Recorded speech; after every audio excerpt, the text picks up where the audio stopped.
Hello friends, बहुत बहुत स्वागत है आपका मेरे चैनल मिस्टिक में। आशा करता हूँ आप सब मजे में होंगे। दोस्तों, अपने पिछले वीडियो में मैंने गरुड़ पुराण सुनने का, श्रवण करने का, पढ़ने का महात्म्य आपको बताया था, क्योंकि स्वयं श्री हरि भगवान विष्णु ने भगवान रुद्र, भगवान शंकर को एक्सप्लेन किया है। अब हम स्टार्ट कर रहे हैं धर्मकांड प्रेतकल्प। धर्मकांड प्रेतकल्प में सर्वप्रथम भगवान श्री नारायण को नमस्कार किया गया है। तदंतर देव क्षेत्र नैमी शारण्य में शौनकादि श्रेष्ठ मुनिगण सूत जी महाराज से प्रश्न करते हैं कि कुछ लोगों का कहना है कि शरीरधारी जीव एक शरीर के बाद दूसरे शरीर का आश्रय ग्रहण करता है, जबकि दूसरे विद्वानों का कहना है कि प्राणी को मृत्यु के पश्चात यमराज की यातनाओं को भोग करने के बाद दूसरे शरीर की प्राप्ति होती है। इन दोनों में क्या सत्य है, यह बताने की कृपा करें। सूत जी महाराज प्रश्न को सुनकर प्रसन्न होते हैं और इस प्रकार कथा का वर्णन करते हैं। एक बार विनाता पुत्र गरुड़ के हृदय में इस ब्रह्मांड के सभी लोगों को देखने की इच्छा हुई, अतः हरि नाम का उच्चारण करते हुए उन्होंने पाताल, पृथ्वी तथा स्वर्ग आदि सभी लोगों का भ्रमण किया। पृथ्वी लोक के दुख से अत्यंत दुखित एवं अशांत चित होकर वे पुनः वैकुंठ लोक वापस आ गए। वैकुंठ लोक में मृत्यु लोक के समान रजोगुण तथा तमोगुण आदि की प्रवृत्ति नहीं है, केवल शुद्ध सत्व गुण की ही प्रवृत्ति है। यहाँ राग, द्वेष आदि षड विकार भी नहीं है, किसी का भी यहाँ विनाश नहीं होता। यहाँ भगवान के मनोहारी सुंदर पार्षद उपस्थित हैं। गरुड़ जी ने देखा कि हरि झूले पर विराजमान है। भगवान हरि का दर्शन करने से विनता सुत गरुड़ का हृदय आनंद विभोर हो उठा। आनंद मग्न होकर उन्होंने प्रभु को प्रणाम करते हुए कहा, भगवान आपकी कृपा से त्रिलोक का परिभ्रमण मैंने कर लिया है। यमलोक को छोड़कर पृथ्वी लोक से सत्यलोक तक सब कुछ मेरे द्वारा देखा जा चुका है। सभी लोगों की अपेक्षा पृथ्वी लोक प्राणियों से अधिक परिपूर्ण है। सभी योनियों में मानव योनि ही भोग और मोक्ष का शुद्ध आश्रय है। अतः स्वीकृति के लिए ऐसे लोक न तो अभी तक बना है और न भविष्य में बनेगा। देवता लोग भी इस लोक की प्रशंसा में गीत गाते हुए कहते हैं कि जो लोग पवित्र भारत भूमि में जन्म लेकर निवास करते हैं वे धन्य हैं। सुरगण भी स्वर्ग एवं अपवर्ग रूप फल की प्राप्ति के लिए पुनः भारत भूमि में मनुष्य रूप से जन्म लेने की इच्छा करते हैं। गरुड़ जी पूछते हैं, हे प्रभु, आप यह बताने की कृपा करें कि मरणासन व्यक्ति को किस कारण पृथ्वी पर सुलाया जाता है, उसके मुख में पंचरत्न क्यों डाला जाता है, उसके नीचे कुश और तिल क्यों बिछाए जाते हैं। हे केशव, मृत्यु के समय विविध वस्तुओं का दान एवं गोदान, अष्ट महादान किस लिए किया जाता है। प्राणी कैसे मरता है और मरने के बाद कहाँ जाता है। उस समय प्राणी अतिवाहिक शरीर कैसे प्राप्त करता है। अग्नि देने वाले पुत्र पौत्र उसे कंधे पर क्यों ले जाते हैं। शव में घृत का लेप क्यों किया जाता है। सब के उत्तर दिशा में यमसूक्त का पाठ क्यों होता है। मरे हुए व्यक्ति को पीने के लिए जल एक ही वस्त्र धारण करके क्यों दिया जाता है। शव का दाह संस्कार करने के पश्चात उस व्यक्ति को अपने परिजनों के साथ बैठकर भोजन आदि क्यों नहीं करना चाहिए। मृत व्यक्ति के पुत्र 10वें दिन के पहले किसलिए 9 पिंडों का दान देता है। शव का दाह संस्कार तथा उसके अनंतर जल तर्पण की क्रिया क्यों की जाती है। किस विधान से पितरों को पिंड दान देना चाहिए।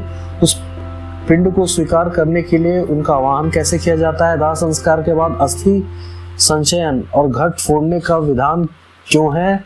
10वें दिन सभी परिजनों के साथ शुद्धि के लिए स्नान तथा पिंडदान क्यों करना चाहिए। एकादशाह को वृषोत्सर्ग आदि के सहित पिंडदान करने का क्या प्रयोजन है। 13वें दिन पट्टदान आदि क्यों किया जाता है। वर्ष पर्यंत 16 श्राद्ध क्यों किए जाते हैं। हे प्रभु, मनुष्य का यह शरीर अनित्य है और समय आने पर वह मरता है, किंतु मैं उस छिद्र को नहीं देख पाता हूँ जिससे जीव निकल जाता है। प्राणी अपने जीवन काल में पुण्य और पाप जो भी करता है, नाना प्रकार के दान देता है, वे सब शरीर के नष्ट हो जाने पर उसके साथ कैसे चले जाते हैं। मरे हुए प्राणी के लिए सपिंडीकरण क्यों होता है। इस कृत्य में प्रेत पिंड का मिलन किसके साथ, किस विधि से होना चाहिए। आप इस बात को बताने की कृपा करें। जो मनुष्य पापी, दुराचारी अथवा हठ बुद्धि है, मरने के बाद वे किस स्थिति को प्राप्त होते हैं। जो पुरुष आत्मघाती, ब्रह्म हत्यारा, स्वर्ण आदि की चोरी करने वाला, मित्रादि के साथ विश्वासघात करने वाला है, उस महा पातकी का क्या होता है। हे माधव, यदि शुद्ध प्रणव महामंत्र का जप करता है तथा ब्रह्मसूत्र अर्थात यज्ञ पवित्र को धारण करता है तो मृत्यु के बाद उसकी क्या गति होती है। गरुड़ जी कहते हैं, हे विश्वात्मन, मैंने कौतूहल व संपूर्ण जगत का भ्रमण किया है।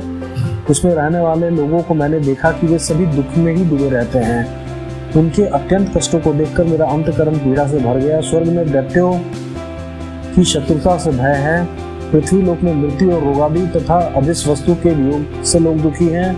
पाताल लोक में रहने वाले प्राणियों में नागादि को मेरे भय से दुख बना रहता है। हे प्रभु, आपके इस वैकुंठ धाम के अतिरिक्त अन्यत्र किसी भी लोक में ऐसी निर्भरता नहीं दिखाई देती।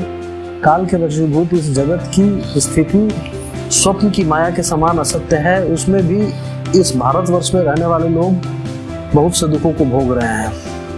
मैंने देखा है कि इस देश के मनुष्य राग, द्वेष तथा मोह आदि में एकांत डूबे हुए हैं। उस देश में कुछ लोग अंधे हैं, कुछ टेढ़े दृष्टि वाले हैं, कुछ दुष्ट वाणी वाले हैं, कुछ लूले हैं, कुछ लंगड़े हैं, कुछ काने हैं, कुछ बहरे हैं, कुछ गूंगे हैं, कुछ कोढ़ी हैं, कुछ अधिक रूम वाले हैं, कुछ नाना रोगों से घिरे हैं और कुछ आकाश कुसुम की तरह नितांत मिथ्याभिमान से चूर हैं।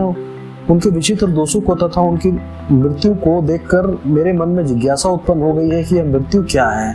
इस भारतवर्ष में यह कैसी विचित्रता है। ऋषियों से मैंने पहले ही इस विषय में सामान्यतः यह सुन रखा है कि जिसकी विधि पूर्वक वार्षिक क्रियाएं नहीं होती हैं उसकी दुर्गति होती है। फिर भी प्रभु, इसकी विशेष जानकारी के लिए मैं आपसे पूछ रहा हूँ। हे उपेंद्र, मनुष्य की मृत्यु के समय उसके कल्याण के लिए क्या करना चाहिए, कैसे दान देना चाहिए, मृत्यु और शमशान भूमि तक पहुंचने की कौन सी विधि अपेक्षित है।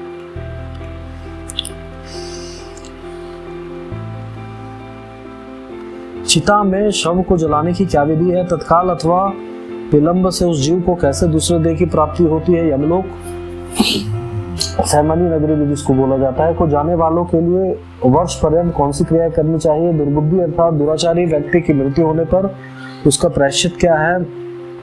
पंचकादि में मृत्यु होने पर पंचक शांति के लिए क्या करना चाहिए। हे देव, आप मेरे ऊपर प्रसन्न हो। आप मेरे इस संपूर्ण भ्रमों को विनिष्ट करने में समर्थ हैं। मैंने आपसे यह सब लोक मंगल की कामना से पूछा है, मुझे बताने की कृपा करें। मरणासन व्यक्ति के कल्याण के लिए किए जाने वाले कर्म। श्री कृष्ण जी गरुड़ से कहते हैं, आपने मनुष्य के हित में बहुत ही महत्वपूर्ण बात पूछी है जिसको देवतागण योगी जन नहीं देख सके। जो गुहाती गु है उसे मैं बता रहा हूँ। पुत्र की महिमा बताते हुए भगवान कहते हैं, यदि मनुष्य को मोक्ष नहीं मिलता है तो पुत्र नरक से उसका उद्धार कर देता है। पुत्र और पौत्र को मरे हुए प्राणी को कंधा देना चाहिए तथा उसका यथा विधान अग्निदाह करना चाहिए। सबसे पहले गोबर से भूमि को लीपना चाहिए, तदंतर जल की मंडल बनाना चाहिए। इसके बाद उस स्थान पर तिल और कुश बिछाकर मरणासन व्यक्ति को कुशासन पर सुला देना चाहिए तथा उसके मुख में स्वर्ण आदि पंचरत्न डालना चाहिए। यह सब कार्य करने से वह प्राणी अपने समस्त पापों को जलाकर पाप मुक्त हो जाता है। भूमि पर मंडल बनाने का अत्यधिक महत्व बताया गया है।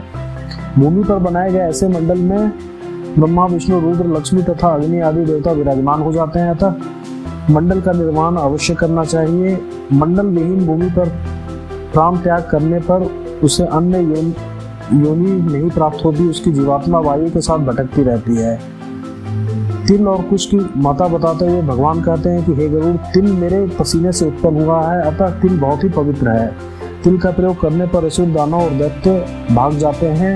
एक ही तिल का दाम स्वर्ग के 32 सेर तिल के बराबर है।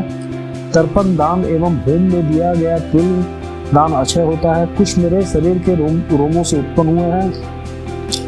कुश के मूल में ब्रह्मा, मध्य में विष्णु तथा अग्रभाग में शिव को जानना चाहिए। ये तीनों देव कुश में प्रतिष्ठित माने गए हैं, इसलिए देवताओं को तृप्ति के लिए मुख्य रूप से कुश की और पितरों की तृप्ति के लिए तिल की आवश्यकता होती है। देवताओं और पितरों की तृप्ति ही विश्व की तृप्ति में हेतु है। अतः श्राद्ध की जो विधियां बताई गई हैं उन्हीं के अनुसार मनुष्य को ब्रह्मा, देव, देवेश्वर अर्थात पितृजनों को संतृप्त करना चाहिए। ब्राह्मण मंत्र, कुश, अग्नि और तुलसी ये बार बार प्रयुक्त होने पर भी बासी नहीं होते हैं। हे पक्षी श्रेष्ठ विष्णु, एकादशी व्रत, गीता, तुलसी, ब्राह्मण और गौ ये 6 दुर्गम आसार संसार में लोगों को मुक्ति प्रदान करने का साधन है। मृत्यु काल में मरणासन के दोनों हाथों में कुश रखना चाहिए। इससे प्राणी विष्णु लोक को प्राप्त करता है। लवण रस पितरों को प्रिय होता है और स्वर्ग को प्रदान करता है। यह लवण रस भगवान विष्णु के शरीर से उत्पन्न हुआ है, इसलिए अनादि के साथ लवण का दान करना चाहिए। इस पृथ्वी पर यदि किसी आतुर व्यक्ति के प्राण न निकलते हों, उसके लिए स्वर्ग का द्वार खोलने के लिए लवण का दान करना चाहिए। उसके समीप तुलसी का वृक्ष एवं शालग्राम की शिला को भी लाकर रखे। तपश्चात यथा विधान विभिन्न सूक्तों का पाठ करना चाहिए, क्योंकि ऐसा करने से मनुष्य की मृत्यु मुक्तिदायक होती है। उसके बाद मरे हुए प्राणी के शरीरगत विभिन्न स्थानों में सोने की शालकाओं को रखने का विधान है, जिसके अनुसार क्रमशः एक शाला को मुख, एक शाला को नाक के दोनों छिद्रों, 2 शालाएं नेत्र और कान, एक शाला का लिंग तथा एक शाला का उसके ब्रह्मांड में रखना चाहिए। उसके दोनों हाथ एवं कंठ भाग में तुलसी रखें।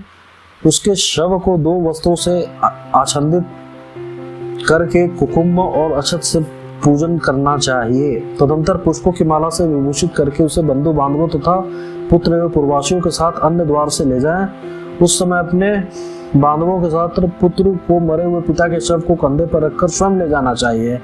शमशान देश में पहुंचकर पुत्र पूर्वाभिमुख या उत्तराभिमुख वहां की उस भूमि पर चिता का निर्माण करवाए जो पहले से ही जली ना हो। उस चिता में चंदन, तुलसी, पलसादे की लकड़ियों का प्रयोग करना चाहिए। जब मरणासन व्यक्ति की इंद्रियों का समूह व्याकुल हो उठता है, चेतन शरीर जड़ीभूत हो जाता है, उस समय प्राण शरीर को छोड़कर यमराज के दूतों के साथ चल देते हैं। उस समय जो प्राणी दुरात्मा होते हैं उन्हें यमदूत अपने पास बंधनों में जकड़ कर मारते हैं। जो सुकृति होते हैं उनको स्वर्ग के पार्षद सुखपूर्वक अपने लोकों को ले जाते हैं। यम लोक के दुर्गम मार्ग में पापियों को दुख झेलते हुए जाना पड़ता है। यहाँ अपने लोक में शंख, चक्र तथा गदा आदि से विभूषित चतुर्भुज रूप धारण कर पुण्य कर्म करने वाले साधु पुरुषों के साथ मित्रवत आचरण करते हैं और पापियों को सन्निकट बुलाकर उन्हें अपने दंड से तर्जना देते हैं। वे प्रलयकालीन मेघ के समान गर्जना करने वाले हैं। अज्ञान गिरी के सदृश उनका कृष्ण वर्ण है। अंजन गिरी के समान उनका कृष्ण वर्ण है तथा एक बहुत बड़े भैंसे पर सवार होते हैं। वे महाक्रोधी एवं अत्यंत भयंकर हैं। भीमकाय दुराकृति यमराज अपने हाथों में लोहे का दंड और पाश धारण करते हैं। उनका मुख तथा नेत्रों को देखने से ही प्राणियों के मन में भय उत्पन्न हो उठता है। इस प्रकार महाभयानक यमराज जब प्राणियों को दिखाई पड़ते हैं उस समय हाहाकार करता हुआ अंगुष्ठ मात्र का मृत पुरुष अपने घर की ओर देखता हुआ यमदूतों के द्वारा ले जाया जाता है। प्राणों से मुक्त शरीर चेष्टाहीन हो जाता है। उसको देखने से मन में घृणा उत्पन्न होने लगती है। वह तुरंत अस्पृश्य तथा दुर्गंध युक्त और सभी प्रकार से निंदित हो जाता है। वह शरीर अंत में कीट, विष्ठा या राख में परिवर्तित हो जाता है। हे ताच्छर्य, क्षण भर में विध्वंस होने वाले इस शरीर पर कौन ऐसा होगा जो गर्व करेगा। इस असत शरीर से होने वाले वित्त का दान आदर पूर्वक वाणी, कीर्ति, धर्म, आयु और परोपकार ही सारभूत है। यमलोक ले जाते हुए यमदूत प्राणी को बार बार नरक का तीव्र भय दिखाते हुए डांटकर यह कहते हैं कि हे दुष्टात्मन, तू शीघ्र चल, तुझे यमराज के घर जाना है। शीघ्र ही हम तुझे कुंभीपाक नामक नरक में ले चलेंगे। उस समय इस प्रकार की वाणी और बंधु बांधव का रुंदन सुनकर ऊंची स्वर में हाहा करके विलाप करता हुआ वह मृतक यमदूतों के द्वारा यमलोक पहुंचाया जाता है।